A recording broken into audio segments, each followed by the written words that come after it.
पास होना ये मानसिक है, साथ रहना ये शारीरिक है। कई बार गुरुओं के साथ रहते रहते विरोध हो जाता है, दूरी हो जाती है, कई बार तो मुकदमे भी लड़ जाते हैं। क्योंकि साथ रहकर व्यक्ति का स्वभाव होता है कमियां देखना, और कमी सबके अंदर होती है। मैंने अभी बोला था कि गुरु भी उसी मनुष्य शरीर में है जो हमें। हो सकता है कि आपसे ज़्यादा एक आधा दुर्गुण ना हो सकता है, देर तक सोते हो, कई बार चाय पीते हो, आप तो चाय भी नहीं पीते। तो साथ रहना आवश्यक नहीं है, गुरु के पास रहना, गुरु के समीप। अब कैसे रहेंगे पास? गुरु की श्वासों में रहना, गुरु की यादों में रहना, गुरु के सुमिरन में रहना, गुरु की आज्ञाओं में रहना, गुरु की इच्छाओं में रहना, गुरु की देशनाओं में रहना, गुरु के उपदेशों में रहना। जिस आचरण और व्यवहार से गुरुदेव प्रसन्न होते हो उस आचरण और व्यवहार में जीना, फिर हजारों मील भी दूर चले जाओगे तो अभी गुरु के पास हो।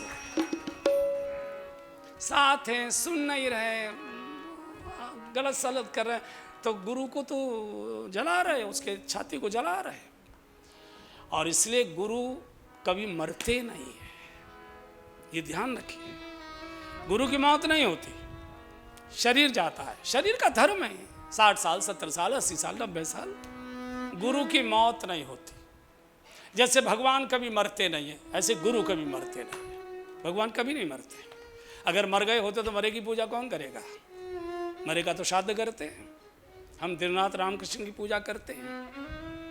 गुरु मरते रहे, गुरु सदा है, गुरु तत्व है, गुरु शरीर नहीं है।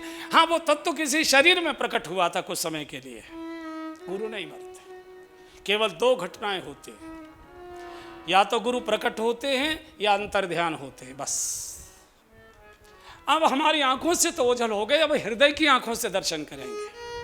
माथे की आंखों से अब तक देखने का सौभाग्य मिला, अब हृदय की आंखों से दर्शन करें। गुरु मरते नहीं, कहीं जाते नहीं, और ये गुरु की मजबूरी है कि वो शिष्य को छोड़ते नहीं। जब तक शिष्य को मुक्त नहीं करा देते, भगवत साक्षात्कार नहीं करा देते, बार बार जन्म लेते हैं उसी के लिए, बार बार जन्म लेते हैं, बार बार जन्म। शरीर कोई हो सकता है, प्रदेश कोई हो सकता है, कुछ भी हो सकता है, आएंगे वही।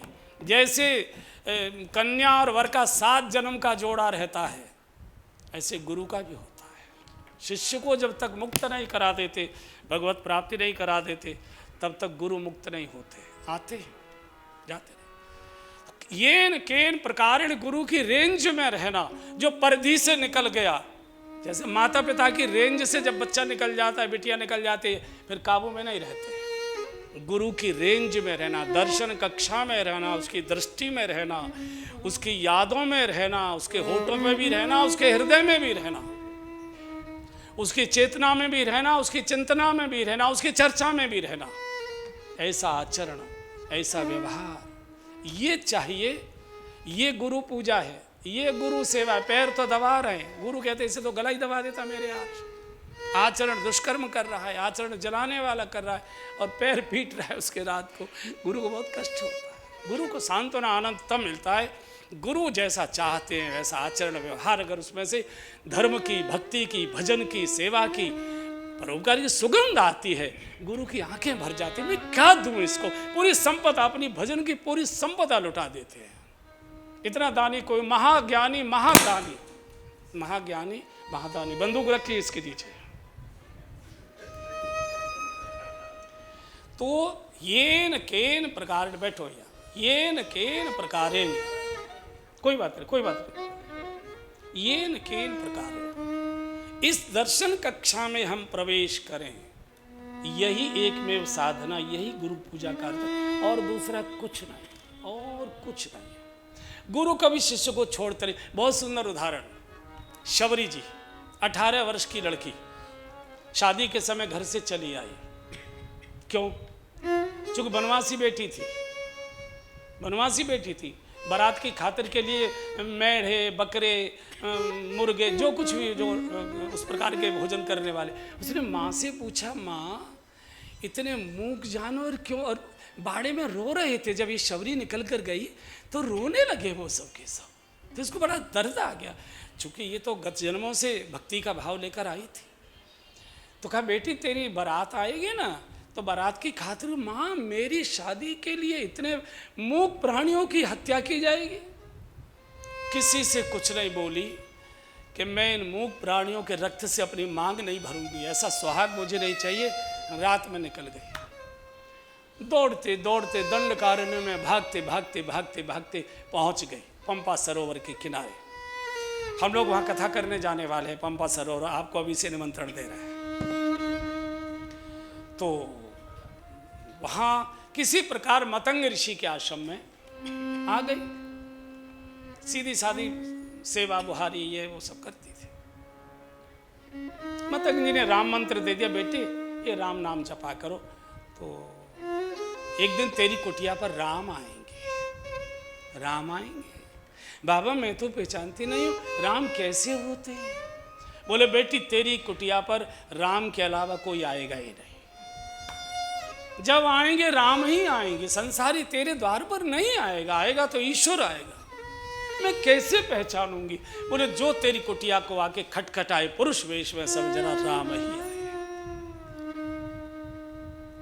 मतंग ऋषि का शरीर पूरा हो गया। अब ये शबरी दिन रात प्रतीक्षा करती है, रामा रामा रामा रामा, रटते रटते बीत गई उम्र, बढ़ी जा रही है। 80 वर्ष की बुढ़िया हो गई, 18 वर्ष की लड़की आई थी, 60 वर्ष तक प्रतीक्षा करती रही। और मैं बार बार निवेदन करता हूँ, सद्गुरु भी और भगवान भी ये प्रतीक्षा से मिलते हैं, हम इनकी परीक्षा लेते हैं। इनको कुछ आता है कि नहीं, इनके हाथ में कुछ है कि नहीं, परीक्षा नहीं, प्रतीक्षा करो। प्रतीक्षा करोगे तो आम का फल पक्के टपक के आपकी गोद में आएगा, और कच्चा तोड़ोगे तो चैंप से खांसी और कर देगा, फेंक दोगे दांत खट्टे कर जाएगा।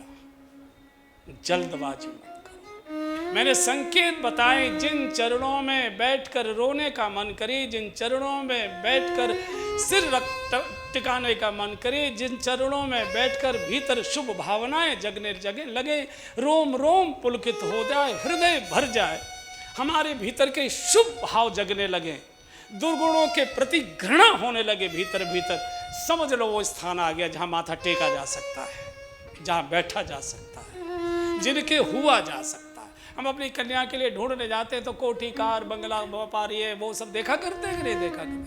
तो परमात्मा को प्राप्त करने के लिए ये चाहिए। तो 80 वर्ष की बुढ़िया हो गई है, बूढ़ी हो बैठी है बेचारी। गुरुजी कहकर गए थे कब आएंगे, मैं भी नहीं रहूंगी तब आएंगे। और एक दिन आकर भगवान ने द्वार खटका दिया। सारे मार्ग के ऋषि मुनि खड़े हैं, फूल मालाएं लेकर, हार लेकर, स्वस्तिवाचन बोल रहे हैं, कंठ सूख गए विष्णु सहस्त्रनाम का पाठ करते करते। प्रभु पधारे, प्रभु कुटिया पर आए। प्रभु बोले नहीं, हमको शबरी का रास्ता बताओ, हमको शबरी के द्वार पर जाना है। भगवान आ गए, भगवान आ गए। अरे भैया यार, चलो चलो ठीक, अब कुछ मत करो, बैठो। तुम क्या बोलते? मैं हूं ना, मैं खुद ही बोल रहा हूं। कुछ कमीशन दिया है क्या इनको? तो भुलवा दिया यार, जो रटके लाए थे वो भूले गए। तो शबरी के द्वार पर आ गई, ये कीर्तन कर रही थी, अपना घूम रही थी। राम जी इसके हाथ में थे, राम जी इसके हाथ में थे, मजीरा बजा रही थी ना। मजीरा क्या होता है? राम जी राम जी राम जी राम जी राम जी राम जी राम जी राम जी राम जी राम जी राम जी राम। मजीरा हो गया। राम जी राम जी राम जी राम जी राम। तो जिनके घर में मजीरे से कीर्तन होता है उनके हाथ में राम रहते हैं। मजीरा माने राम जी कीर्तन कर रही थी भाव में, इसको वो कुंडे खटखटा रहे हैं, देवी द्वार खोलो, देवी द्वार खोलो। कुछ मालूम नहीं, देवभान शून्य। अब गुरु की कृपा देखो कैसे बरसती है। गुरु की चेतना मंडरा रही थी, राम द्वार पर आ गए और कीर्तन में झूम रही। इसको तो होश नहीं है कहीं लौट न जाए। एकदम गुरु की चेतना बोल पड़ी, अरे शबरी देख। सुनाई तो पड़ा कि आवाज तो गुरु जी की है, लेकिन गुरु जी तो 60 वर्ष पहले चले गए। गुरु जी कहां से आ गए? मेरा भ्रम रहा हो। कई बार ऐसा लगता है ना, सोते सोते ऐसा लगता है कोई हमको आवाज दे रहा है। फिर लग गई, फिर कहा, अरे शबरी देख। इसने चारों ओर देखा, दिखाई तो कुछ दे नहीं रहा है, कौन बोला? तो वैसे इसने भी हवा में बोल दिया, क्या देखूं? तो चेतना बोल पड़ी गुरु जी की, शबरी देखी राम देह आए, शबरी देखी राम देह आए।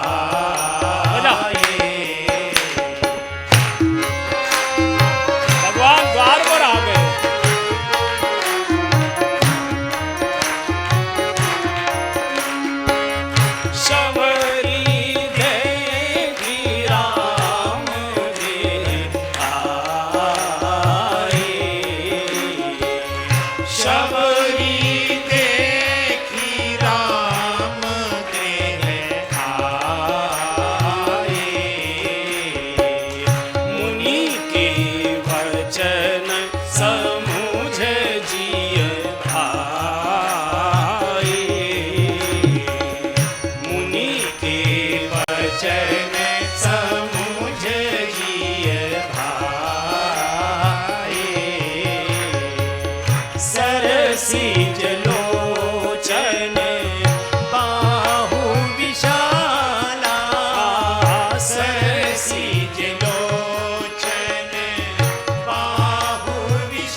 प्रभु का दर्शन हुआ, गुरु याद आ गए, गुरु के वचन समझ मेरे गुरु जी कहकर।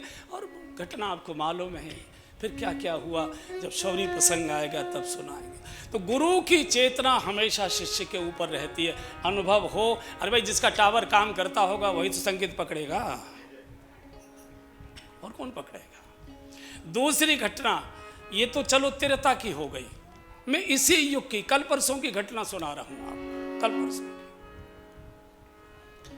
स्वामी विवेकानंद जी शिकागो भाषण देने जाते सर्वधर्म सम्मेलन में। आज से करीब 30 वर्ष पहले उनके उस भाषण की देश भर में शताब्दी बनाई गई थी। दिल्ली में आप भी उसके संयोजक रहे होंगे जरूर। तो मैं उस समय गाजियाबाद कथा कर रहा था, तो हम एक अखबार निकलता पंजाब केसरी, उस दिन उसने उनका वो विशेषांक छापा था। उसमें विवेकानंद जी के समय का एक फोटोग्राफर ने संस्मरण छापा था। बोले मेरे दादाजी फोटोग्राफी करते थे, उस धर्म सभा में गए थे, मैं बालक था, मैं भी उनके साथ गया। तो सभी जो बोलते थे डाइस पर उनके वो फोटो लेते थे, फिर जहाँ उनके आवाज़ थे वहाँ उनको पहुँचाने जाते थे। स्वामी जी का भी फोटो मेरे दादाजी ने खींचा। उनका फोटो देने के लिए स्वामी जी के आवास पर मेरे दादाजी गए, मैं भी साथ था। इतना मैं समझदार था कि मुझे घटना याद है। तो उन्होंने कहा कि स्वामी जी आज हमने सबके फ़ोटो खींचे, आपका भी खींचा, मैं फ़ोटो लाया हूँ। लेकिन मैं देख रहा था जब आप डाइस पर बोल रहे थे तो कोई छोटी छोटी दाढ़ी वाले बूढ़े सज्जन ऐसे खड़े थे आपके पीछे। फ़ोटो तो मैंने उनका लिया है, पर मैं जब उनको दर्शन करने निकट से मंच की ओर गया तो वो गायब दिखाई नहीं दिए। वो कौन थे? तो स्वामी जी ने कहा फ़ोटो दिखाओ तो बताएं। और फोटो देखा तो देखा स्वामी रामकृष्ण परमहंस पीछे खड़े हुए थे हाथ उठाए। और आपको ये सुनकर आश्चर्य होगा कि विवेकानंद जी शिकागो भाषण से पूर्व ही परमहंस जी का शरीर छूट चुका था, वो जीवित नहीं थे। कहने का अर्थ है गुरु मरते नहीं है, तू जहां जहां चलेगा, तू जहां जहां चलेगा, मेरा साया साथ होगा। तू जहां जहां चलेगा, मैं अगर बिछुड़ भी जाऊं, कभी मेरा गम न करना, मैं अगर बिछुड़ भी जाऊं, कभी मेरा गम न करना। नजर आऊं या न आऊं, नजर आऊं या न आऊं, कभी आँख नम न करना, तू जो मोड़ के देख लेगा, मैं ही खड़ा मिलूंगा। जो मोड़े के देख लेगा, मेरा साया साथ होगा, तू जहाँ जहाँ चलेगा, मेरा साया साथ होगा, तू जहाँ जहाँ चलेगा, तू जहाँ जहाँ चलेगा, तू जहाँ जहाँ चलेगा, मेरा साया साथ होगा, तू जहाँ। ये गुरु की प्रतिबद्धता है, शिष्य छोड़ सकता है, गुरु नहीं छोड़ेगा। इसलिए इधर उधर मत भटको, बस एक बार आजा गुरुदेव की शरण में, बस एक बार आजा गुरुदेव की शरण में, गुरुदेव की शरण में, महादेव की शरण में, गुरुदेव की शरण में, महादेव की शरण में, गुरुदेव की शरण में, महादेव की शरण में, गुरुदेव की शरण में, महादेव की शरण में, बस एक बार आजा गुरुदेव की शरण में, बस एक बार आजा गुरुदेव की शरण में, संकट तेरे कटेंगे गुरुदेव की शरण में, संकट तेरे कटेंगे गुरुदेव की शरण में, मंगल तेरे फलेंगे गुरुदेव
बस एक बार आजा गुरुदेव की शरण में, सब आस छोड़ आजा गुरुदेव की शरण में, सब आस छोड़ आजा गुरुदेव की शरण में, सब प्यास छोड़ आजा गुरुदेव की शरण में, सब प्यास छोड़ आजा गुरुदेव की शरण में, बस एक बार आजा गुरुदेव की शरण में, बस एक बार आजा गुरुदेव की शरण में। पुनः जय घोष बोलिए श्री गुरुदेव भगवान की जय। और गुरुदेव भगवान का पावन आशीर्वाद का प्रसाद लेकर आइए श्री राम कथा में प्रवेश करते हैं मंगलाचरण।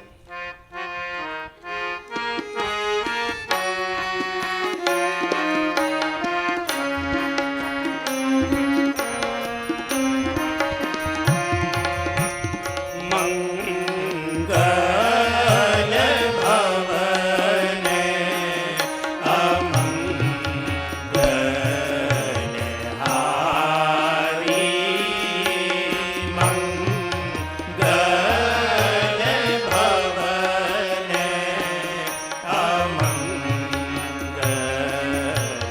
हारी, द्रवहु सो दशरथ अजीर बिहारी, द्रवहु सो दशरथ अजीर बिहारी, दीन दयाल वीरद संभारी, दीन दयाल वीरद संभारी, हारहु नाथ मान संकट भारी, हरहु नाथ मान संकट भारी, मंगल भवन अमंगल हारी। श्री राम कथा में अब प्रवेश करते हैं। बहुत छोटा सा एक प्रसंग श्री वृंदावन का। कथा क्यों सुने? आनंदमयी माँ के आश्रम में एक बार वृंदावन के प्रमुख संतों का एक सम्मेलन हुआ। माँ की बहुत प्रतिष्ठा भी थी और उस समय संतों के बड़े बड़े महापुरुष थे। संतों के रूप में एक विभूतियां थी। पूरा वृंदावन बड़ी बड़ी, हमारे महाराज जी भी उनमें से एक थे। तो प्रभुदत्त ब्रह्मचारी जी वो थोड़े खुले हुए थे। सभी संतों के प्रवचन हुए। उन्होंने माँ से निवेदन किया, माँ आप कुछ आज बोलें। आनंद में माँ बोलती नहीं थी, वो दर्शनीय मूर्ति थी, केवल उनका दर्शन होता था। ब्रह्मचारी जी का आग्रह, तो खड़ी हो गई माँ, आ गई माइक पर। सब लोग एकदम दक्ष में बैठ गए। माँ क्या बोलेगी? चूंकि आनंद में माँ बोलती नहीं तो उनका लोग दर्शन ही करते थे, केवल मुस्कुरा देती थी। 3 वाक्य बोले केवल। माँ ने केवल 3 वाक्य बोले, श्री राम कथा ही कथा है, बाकी सब व्यथा है, वृथा है, और बैठ गए। पूरे मानस का निचोड़ बोल दिया। श्री राम कथा ही कथा है, बाकी सब व्यथा है, वृथा है। ऐसी परम पावन श्री राम कथा का मंगलाचरण आज गुरुदेव की कृपा से हो गया। इसके आगे की यात्रा अब कल ठीक शाम को 5 बजे हम कराएंगे। बैठे रहिए। अभी 2-3 सूचनाएं। प्रातःकाल 7:30 बजे यज्ञ होगा। जिनको ठहरना है, कोई दिक्कत है, कोई अपनी बात है, जैसे नानी मामा के यहाँ हम लोग चाहे लुढ़क जाते हैं तो उसी हिसाब से आप रहिए। तो अभी मोहित जी हैं, पवन जी हैं, भूषण जी हैं, इनको आप अपनी सुविधा के लिए बोल सकते हैं। ये सुविधा जुटाएंगे बिल्कुल नहीं, लेकिन बोल सकते हैं। अब हम लोग आरती करेंगे तो जो यजमान बंधु, यजमान परिवार यहाँ विराजमान हैं, वो अपने स्थान पर खड़े होंगे, बाकी सब लोग बैठे बैठे आरती करेंगे। पवन जी सबकी ओर से आरती करेंगे और यजमान परिवार वो खड़े होंगे, वो कैमरा उनको एक बार पूरा का पूरा उनका व्यू ले लेंगे और फिर पवन जी यहाँ से आरती आपके बीच में लेकर उधर बाहर निकल जाएंगे। जब सब निकल जाएंगे तो यजमान परिवार धैर्यपूर्वक रुके रहेंगे, एक एक करके इधर से आएंगे दंपति के रूप में और मुझसे कथा का प्रसाद यहाँ से लेते चले जाएंगे। यजमानों को प्रतिदिन ये कथा का प्रसाद मिलेगा। जिस दिन आपकी बारी होगी उस दिन आपको मिलेगा। इस लोभ में मत आइए कि लायम में लग गए तो मिल ही जाएगा। मिल तो जाएगा लेकिन थोड़ा दिक्कत होगी। एक बढ़िया परिचय आपको करा देता हूँ। हमारे पूज्य वेणु शरण जी, खड़े हो जाइए एक बार।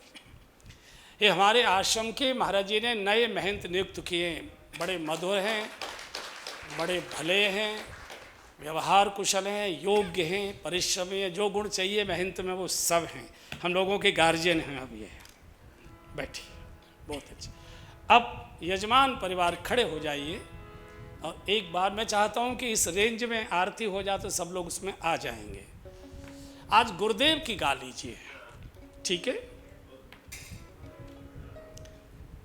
यजमान परिवार अपने स्थान पर खड़े खड़े, हाँ, बाकी नहीं कोई खड़ा होगा। अब एक बार सबको भैया रेंज में ले लेना। ओम जय गुरुदेव हरे, स्वामी जय गुरुदेव याद है? हरे। तुम बिन और न दीखत, आपको याद है? और न दीखत, भव से भव पार करे। ओम जय गुरुदेव हरे। शरणागत भय हारी जग में विख्याता, स्वामी जग में विख्याता। हम सब दीन जनों पर, हम सब दीन जनों पर कृपा करो दाता। ओम जय सतगुरुदेव हरे। गुरु रूप में अवधर जग हित तुम स्वामी, स्वामी जग हित तुम स्वामी। किस विध रूप पहचान, किस विध रूप पहचान, खल कपटी कावे। ओम जय सतगुरुदेव हरे।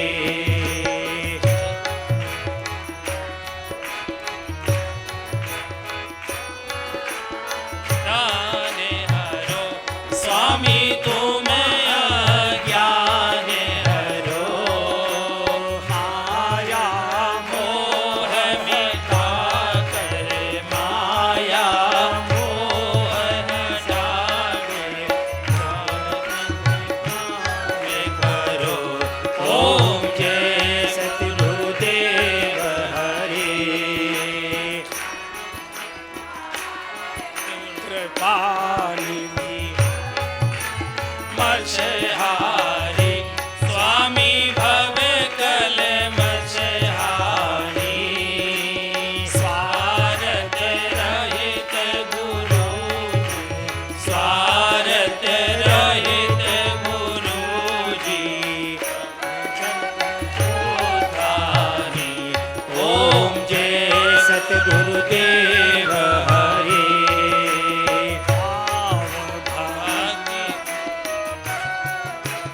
गति सबकी जानो, स्वामी गति सबकी जानो। सकल शास्त्र सम्मत नहीं, सकल सकल शास्त्र सम्मत ही श्रेष्ठ तुम ही मानो। ओम जय गुरुदेव हरि। भाव भक्ति से जो जन गुरु चरणन सेवे, स्वामी गुरु चरणन सेवे।